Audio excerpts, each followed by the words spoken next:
Hello, everyone, and welcome to another episode of Justin the Food Entrepreneur Show. I'm Justin Bizzarro. I'm your host. That's Bizzarro. For anyone who's out there, you can find us on Instagram at Justin the Food Entrepreneurs or at Justin Bizzarro. Again, that's 2 Z's, 2 R's.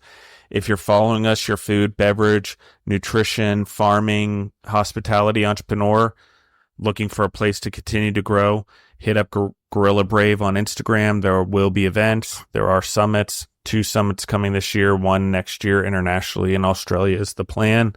And then we're doing some local networking events in town. So those will have speakers and then networking for all the entrepreneurs. I'm giving you guys what you want.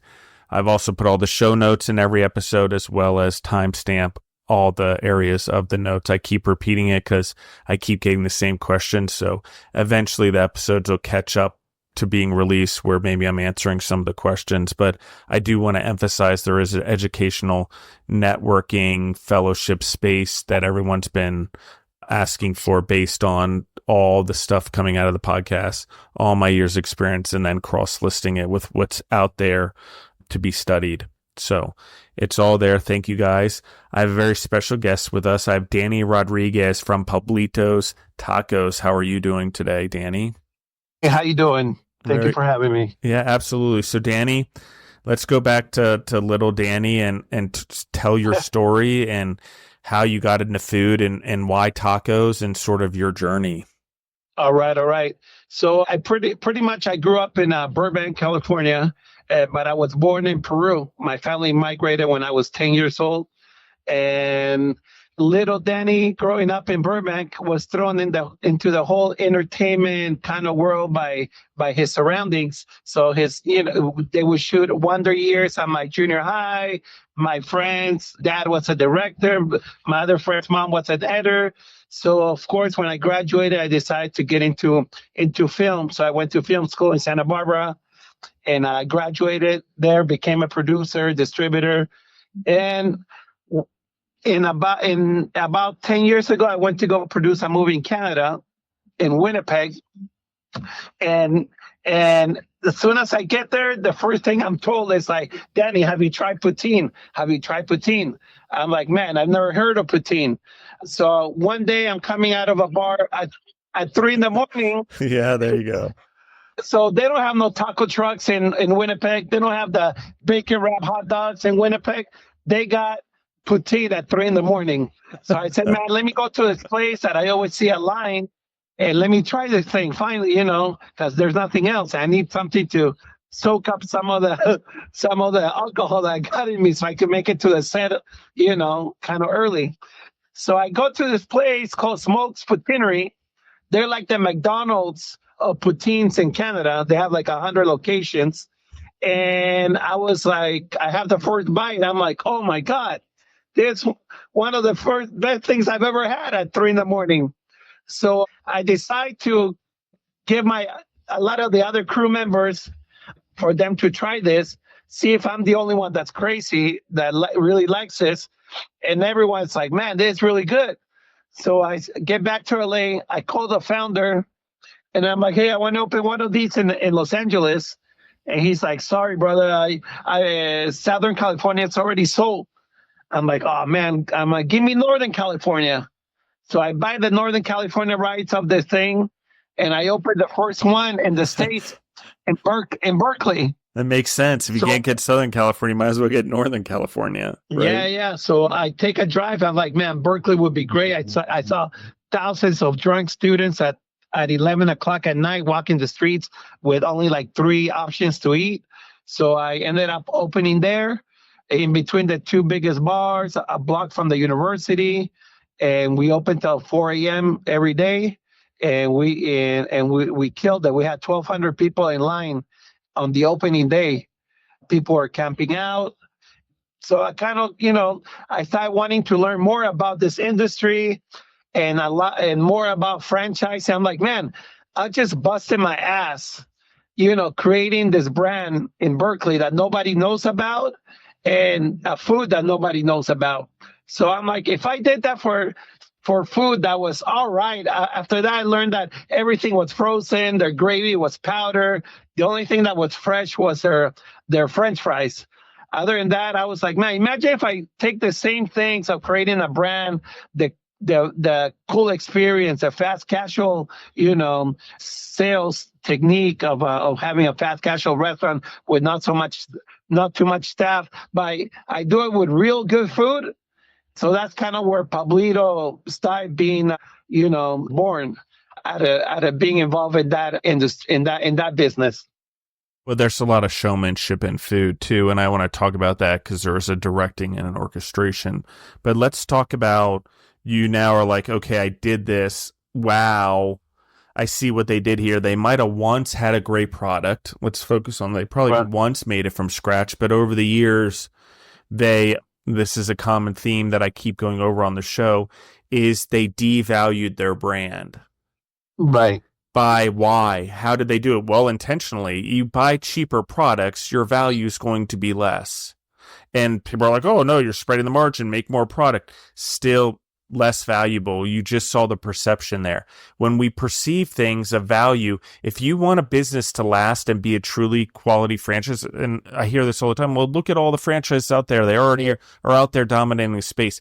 For now, they've just set the standard for an industry. There's plenty of room for those who do it the right way and do it with high quality ingredients and build something. Eventually, the consumers are going to hear what's going on and see it for themselves. And you see it already. Nutritional value, all of that stuff. So go on, Danny. You're touching on a lot of the elements of, I think, why my brand Pablito's Tacos did become successful. Yeah, I love it. Let's go into it. We'll talk about that later on, but we'll get to that. All right. So little Danny's becoming Danny, the food entrepreneur. Well, first he's the franchisee. Danny, the franchisee. Yeah. So talk to me about, was it easy to exit that situation? How do you move on? How do you figure that out? I mean, once I said to myself, hey, I really want to learn the ins and outs of everything that has to do with this industry, I really, rolled up my sleeves, and I was a guy from like opening 9 a.m. till closing at 5 a.m. I mean, it was like 20-hour days. And I was just like wanting to learn, trying to be a sponge and suck up as much as I can learn about labor and food costs and inventory and marketing and everything, So, I did see how they were able to grow to that in 5 years to 100 locations. But there was a lot of things that I didn't like. And I see where their flaws were.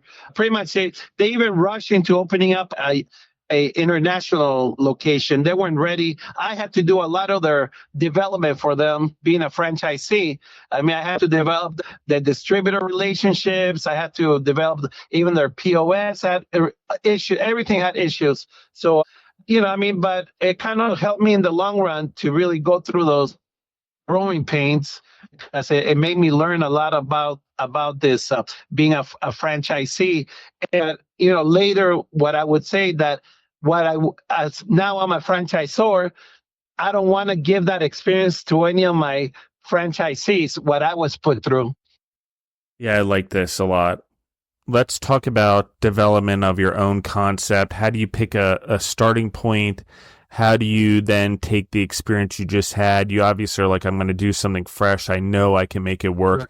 I know I can build my own brand if I can do this. So where do you start? How do you build? You already have relationships with vendors and things like that. Right. So these skills stack up. Yep. So at this time, Peruvian food is becoming, not more than a fad. It's becoming, a reality as far as how strong it is in the whole world. The number one restaurant gets named. It's from Lima, Peru. The number 3 restaurant is in Lima, Peru. Number 7 is a culinary destination in the world, 7 years in a row.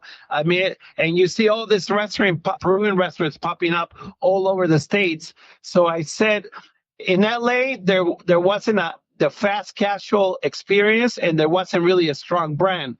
There was mostly moms and pops Peruvian restaurants. So I said, let me kind of create this brand of this character, Pablito, which the face, if you see it, is a Japanese Peruvian.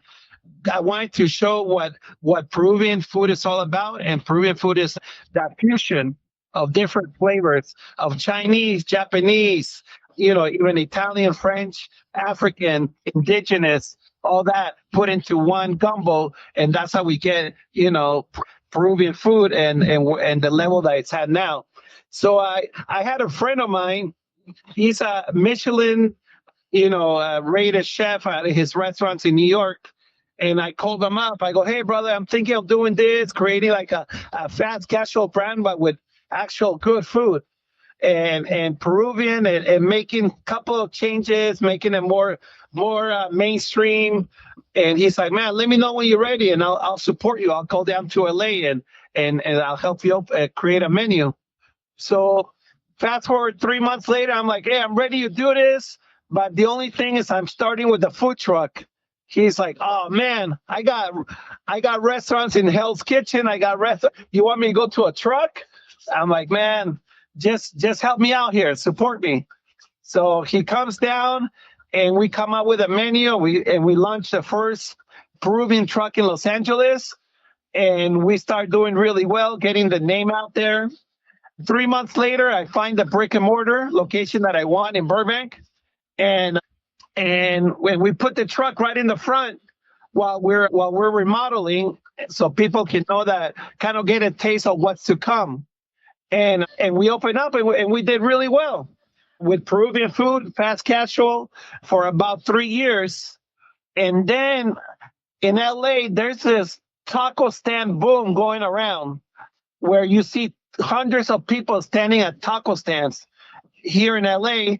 And I get the little light bulb that goes and, turns on. I was like, man, what if in my parking lot, I do a little taco stand where I fuse the best of Mexican and the best of Peruvian into one. And that's Pablito's Tacos is born. My previous venture was Pablito's Kitchen, which was a Peruvian concept. This was Pablito's Tacos, a 10 by 10 stand that would fuse the best of both worlds.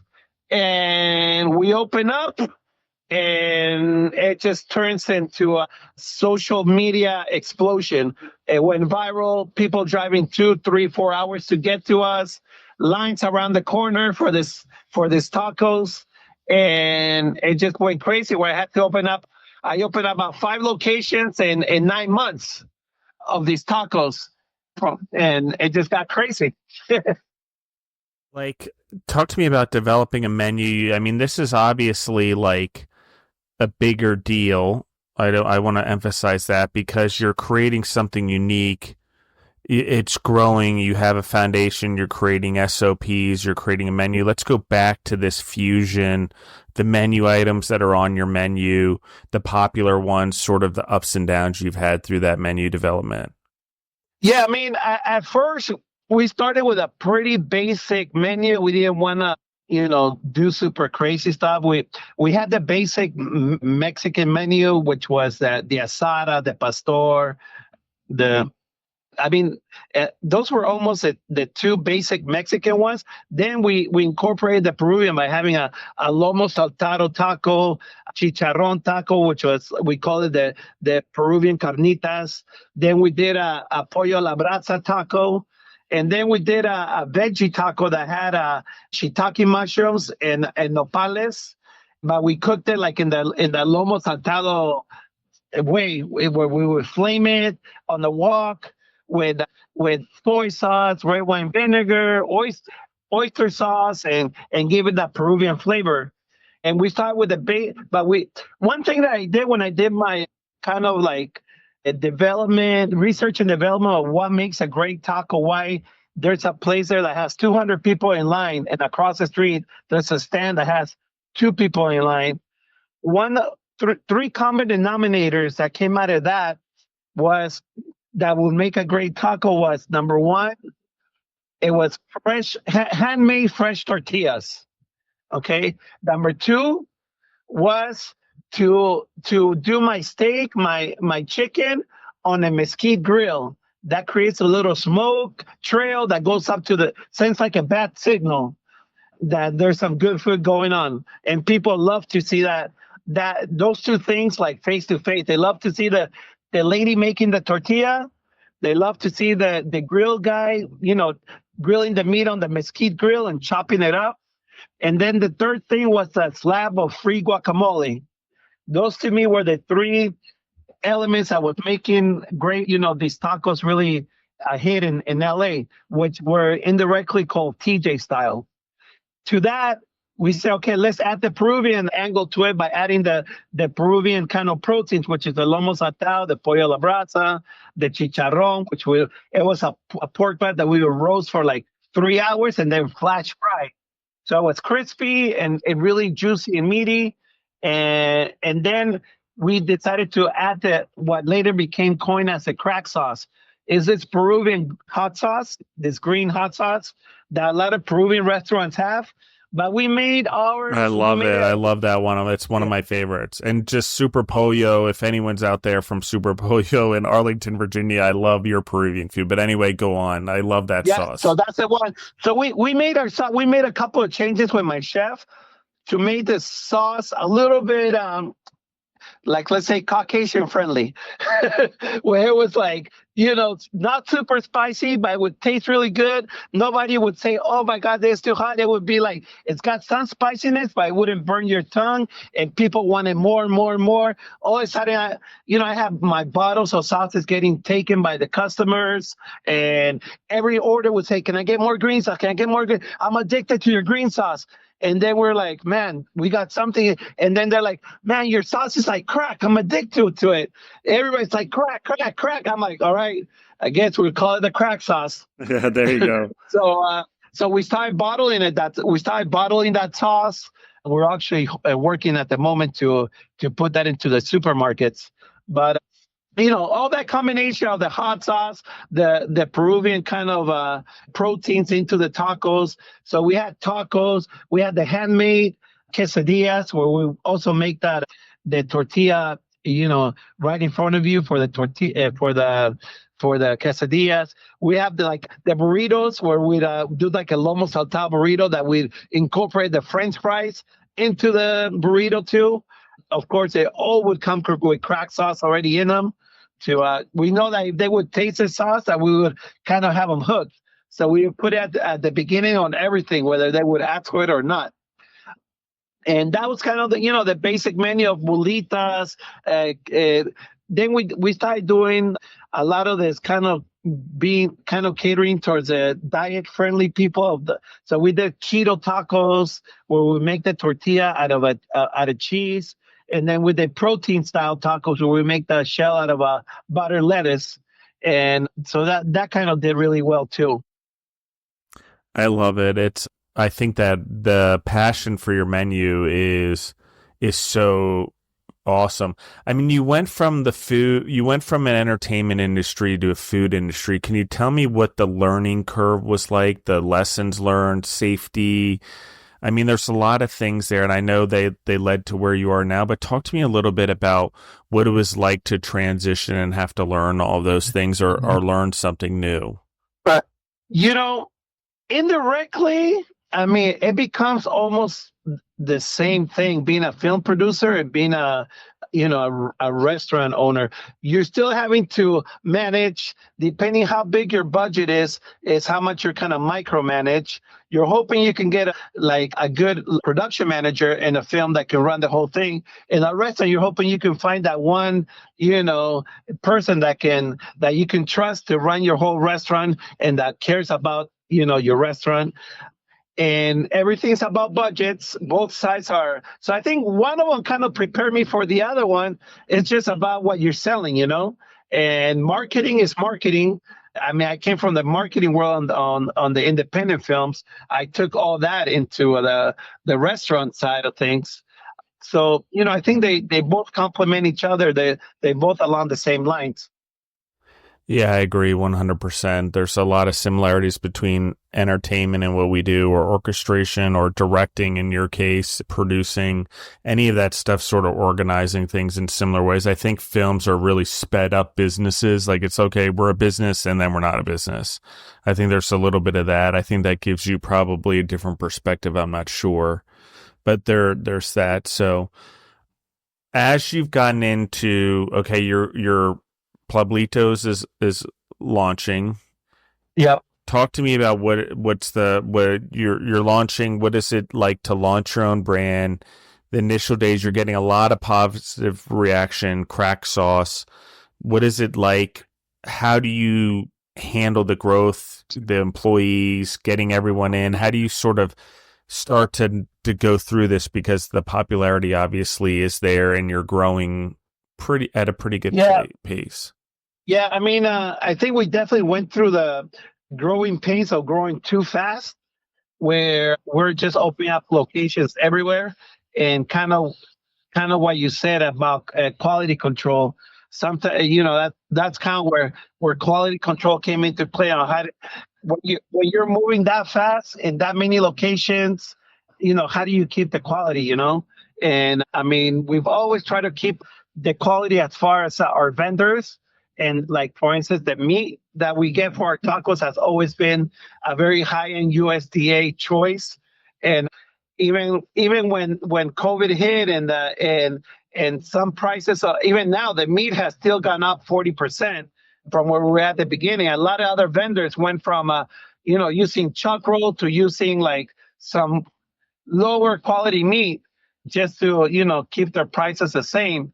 We decided to stay, hold our position with the quality, and we never lessen the quality of the meat or portions. And I mean, we've always been hoping that things kind of get back to normal, but indirectly they haven't, or nor do I think they will. So we've had to slowly raise our prices like everyone else. It's not easy in the taco world, because you raise a taco 50 cents and it's like the end of the world, where maybe on higher end restaurants, like $2, $3, $4, you don't feel it.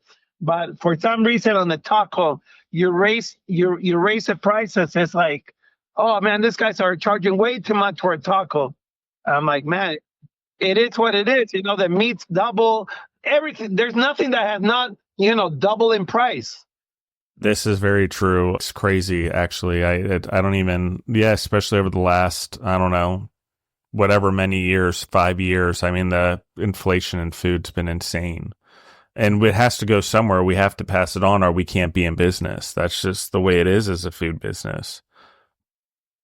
Talk to me about growth strategy. Where do you go from here? How do you handle what's in front of you? Because obviously you're doing well. You want to start growing. How do you handle it? Yeah. So what we ended up doing, we ended up, especially as about 2 years ago. I mean, the frame of mind, the mentality was always create a brand that we can franchise, because I had already kind of bought into that world. I came into Pablito's thinking, okay, this is going to be a franchise. So let's, from our branding to our packaging, everything is like, everything's branded. So I decided about 2 years ago to start getting the franchising process going, which is, it takes a while to get this thing, where you're up and going and running and selling franchises, from legal to filings to all that, operation manuals, all the recipe books. But, about a year and a half, we decided to pull the trigger on that. And so at the same time, we're like, man, we have to get our numbers more in control. When I have too many operations, this location has a food cost of this, the other one has a lower one. One has, labor higher, the other one has a lower. So I ended up closing locations that weren't that stable, that I couldn't control that much, just so I can kind of control more the numbers, where I can use those numbers towards my presentation and my franchise. So we ended up just, dialing it down. We kept our brick and mortar in Burbank, and we kept our number one kind of outdoor location in North Hollywood at Circus Liquor, which is a landmark here in Los Angeles. You always see that liquor store in all the movies with the big neon clown. So I ended up keeping those two locations and just tying up our numbers every day. And, all right, why is our labor this? Why is our food cost, at this number? How much are we throwing away? How much are we, everything tying up. So once you have that tying up, then you know that you can replicate or duplicate that system when you're franchising to a potential franchisee. Because, like I said at the beginning, I never wanted to sell a system that cannot be profitable for a franchisee, like I was sold by, the franchise that I bought into. Yeah, I agree. I think that's learning the lesson. I think was a valuable part of your path. I think on the path to be the entrepreneur that you are, you had to see someone else's way of doing, not to do it. So I think that's important. Let's talk about inspiration, motivation, role models, mentors in your life. Like throughout your life, you've had these certain individuals and goals and entertainment, and now you've switched over. There's got to be a amount of motivation, inspiration there, as well as like good mentors, I believe. So talk to me a little bit about that. Indirectly, I don't know if you ever knew that he was my mentor, but the guy that was the founder of Smoke's Poutinery, his name was Ryan Smokin.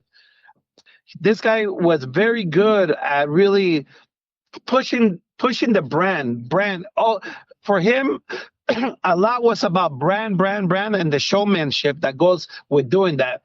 From events that he would do, from merchandising to everything was about the brand and pushing the brand and creating that brand awareness. And me going to the conventions, going to the expos that they would do for this franchise, and seeing how he would operate on. Because no matter what, you become a salesman. You want to sell the brand and show people that there's the brand that they should be buying into. And I mean, I really saw the way that he would live and die and breathe and eat and this brand. It was all about the brand, and that's kind of really when you see Pablito, we get a lot of that. We're always out there pushing the brand. Everything that we have is branded. Even we did 2 collaborations.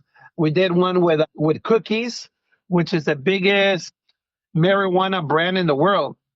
So we've done 2 T-shirts with them that have the Pablito's logo and their logo.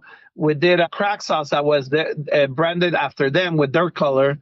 We've also done a collab with Taco Bell where we created that chile relleno burrito supreme.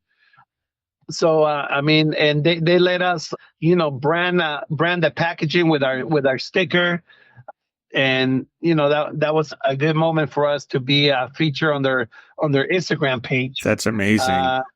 Yeah, from where we came to get that level, it was definitely big. And then aside from that, we've done stuff with Walmart, and I mean we've been pretty fortunate to really get our brand out there.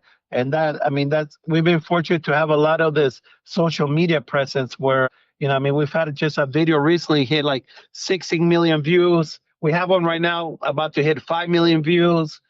So that social media plays a very intricate role in getting us to this level.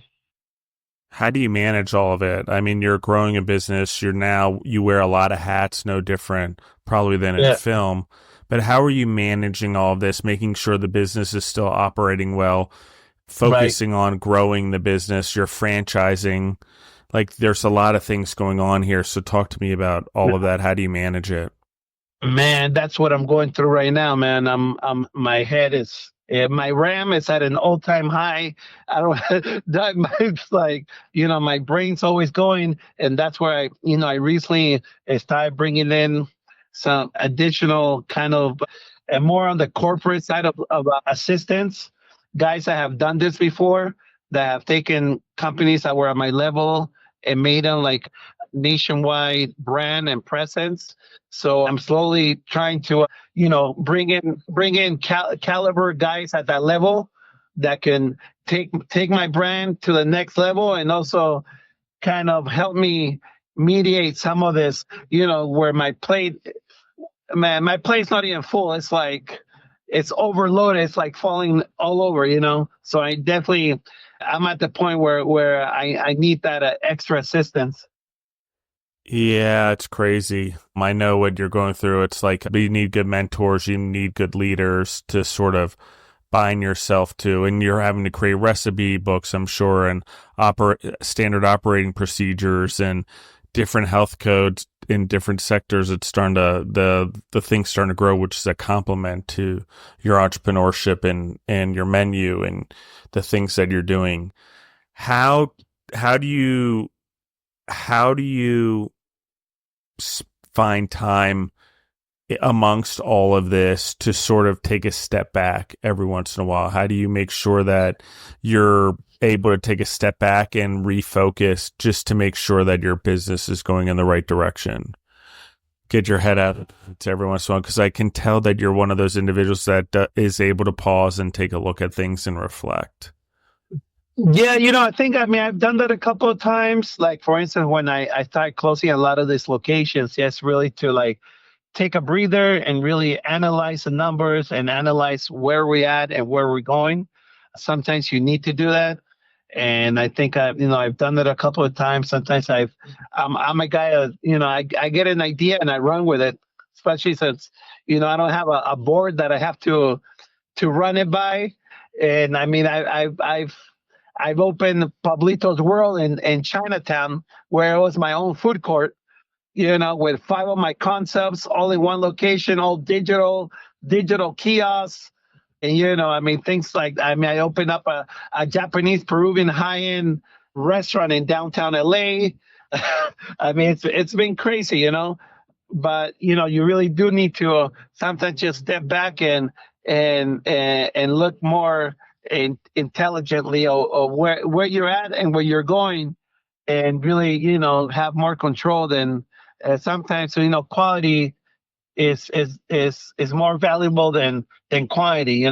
So that definitely always, that mentality I think always helps. Especially, you brought it up earlier about quality. When restaurants grow a little too fast, you might go to a location that the quality is not as good as another location, and things like that. Let's talk about that as well, because you are concentrating on quality. You're concentrating on a higher delivery. That's why you're getting the reviews how are you sourcing your products? How do you make sure that you're getting the quality ingredients that you want in all of your locations? Yeah, that's definitely been a challenge. A lot has to do with your staff, because my ingredients and all that, it's always going to be the same. I deal with, with US Food, for instance, those guys are not, they're not the cheapest. So, but I don't mind paying a little extra, because you're getting that consistency with them. It's always going to be a certain quality of meats or chicken or whatever. They're never going to try to give you any lower quality. But where the issues come into play is with the staff. There's always an issue with staff of finding people that care, people that care about the quality of your restaurant, of a customer being happy. So when they're cooking when they're serving the food, make sure that it's warm, that it's not overcooked, that the cheese is melted when they're giving it to the customer. It's just I can go down 100 different checklists of how our quality can be affected by your staff, not really by the ingredients. And that's really where a lot of this, having a strong manager comes into play. That a manager that cares and that gets a team around him or her that supports that mentality of get that if the restaurant does well, they'll do well. Like for instance, I usually every year I would give my staff a big Christmas party, and I would give them a Christmas bonus. By last year, it was just it was a very bad year for us as far as complaints from customers of that I got my food and it was cold. I got I ordered chicken and they gave me steak. I this and it was just like non and then also, oh, Danny, the blender broke. Danny, this broke. Danny, this is going bad. Yeah. This and all that just has to do with when your staff does not care about your bottom line. So I told them, you guys don't care about my bottom line, because the bottom line is where I give you guys, the parties, the bonuses. So if you guys, you guys are pretty much eating up whatever, I put a little fun together aside for you guys. But if you guys are breaking, every other week is, this broke or that broke, or customers are unhappy with the food because of negligence by you guys, and one goes with the other. Yeah, I think it's you're just so spot on here. Talk to me about core values, morals, ethics, things that you're trying to also breed into your business. Obviously, good core ingredients are just the beginning. Talk to me about the core values you're trying to install into your business, the way you're trying to do things to make sure the employees run things properly. Talk to me a little bit about that, how you look at that, what are they exactly, and then how you're instilling them. Yeah, I mean the core values are almost, they're pretty basic. They're not rocket science, and we're not trying to get super, theoretical on our values. It's pretty much, the customer is what makes us. If we have unhappy customers, that's going to come back to hurt the restaurant, and it's going to come back to hurt you guys. So we have to do whatever is necessary for a customer that's giving us the opportunity by walking into our doors to serve them, to spend their hard-earned monies in our food, and us not giving them the proper, service, not smiling, not greeting them, not serving the order that they're expecting from us, then that's a huge loss for our restaurant, and indirectly it becomes a loss to you guys. So I think the number one, always theme that we're trying to, or the vibe that we're trying to give our staff is the customer is everything. So if they have that in mind, that they're a customer, by walking into our door, they're choosing not to go to McDonald's that day. They're choosing not to go to Taco Bell. They're choosing not to go to Johnny's Tacos across the street. They're going to Pablito's Tacos. If we give them, they made that choice. If we don't give them the love reciprocated by giving us that making that decision, then that's where our downfall is going to be. Very cool.